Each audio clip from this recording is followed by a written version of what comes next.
The House of Representatives is on fire, and Mike Johnson tried putting it out with a gas can. Donald Trump will be entering the White House with no mandate, and Mike Johnson is Speaker of the House with the slimmest majority. He holds on to his seat by a thread, and he can ill afford to lose one vote, let alone make an enemy out of a popular House Republican, but that's exactly what Johnson has done, and it may just cost him the speakership. I'm going to show you the ongoing blowback and reactions to Johnson stripping a committee chairmanship from a fellow Republican and Johnson supporter. But first, let me answer the question. Why would Johnson do something so stupid? Stripping the chairmanship from party colleagues is reserved for Congress members who have run afoul of ethics, have been indicted, or some other egregious behavior. Check out this clip from CBS to find out why Johnson was willing to do something so unprecedented. I understand you also have some breaking news on a big shakeup in Capitol.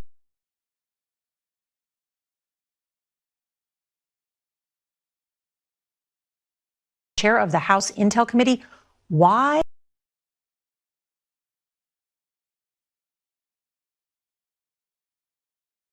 I understand you also have some breaking news on a big shakeup in Capitol Hill. The Speaker of the House firing the Republican chair of the House Intel Committee. Why? What does this mean? Exactly. It is extraordinary as well. Mike Turner is known for being bipartisan as chair in his oversight of the intelligence community.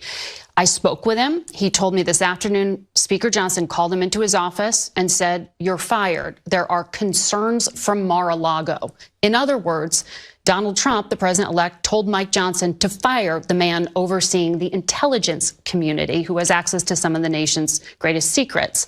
Now, there was no explanation as to why, but big picture here, Nora, this is not how government's supposed to work. Congress is supposed to be independent. Jim Himes, his Democratic counterpart on intelligence, said this sends a chill up his spine, and he thinks Turner was fired because he didn't bend the knee. And as damning as that summary from CBS is, there's something that went unsaid here. Turner is also pro-Ukraine. So when the chorus of Putin lovers starts pushing for a peace deal where Ukraine just gives up the territory that Putin gained, Turner would have been a large and credible force pushing back. This is a point that Congressman Jamie Raskin reinforced. Well, none of the autocrats want him. The autocrats in Mar-a-Lago don't want him. The autocrats in Moscow don't want him. Look, he's been pro-Ukraine. He's voted with the Democrats for aid to Ukraine. He was a great mayor of Dayton who had a real bipartisan history and base of support. And after the terrible gun violence that took place in Dayton, he came out for an assault weapon ban. He's someone who's extremely popular with Democrats. Well, Turner is no longer being polite. He is on the warpath, and he is looking to take the sanctimonious Johnson down. Watch this. Johnson ignited a firestorm, unceremoniously stripping the intelligence gavel from Mike Turner. What was the problem with Mike Turner? There's no problem with Mike Turner. Why relieve him then? There's a lot of concern. Doesn't have anything to do with anybody inside the building here, but we need a reset. Democrats believe President-elect Trump orchestrated the ouster. The message just went out that if you check this president, you're fired. House Minority Leader Hakeem Jeffries defended the Republican chairman, calling Turner's removal, quote, shameful. But Johnson contends the Freedom Caucus or the next president weren't involved. This is a unilateral decision by the Speaker. This is not President Trump's opinion or decision or any caucus or any colleague. Turner allies fume privately, one telling Fox that Johnson treated Turner so badly that he's, quote, never going to vote for another blanking thing around here again.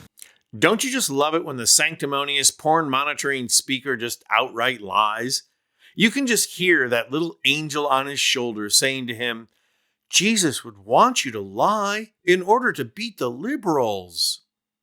But in addition to lying, there are two really big problems for Johnson here.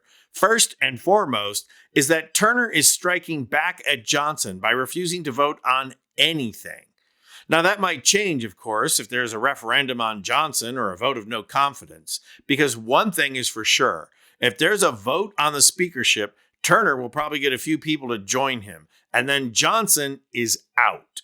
But the other thing Johnson needs to be worried about right now is Turner switching parties. If I were Hakeem Jeffries, I'd be meeting right now with the ranking member of the Intelligence Committee and making him a deal to hand it over to Turner if Turner switches parties. And coming from Dayton, Turner would get reelected as a Democrat. It would be a win-win for Turner and a big lose-lose for Johnson.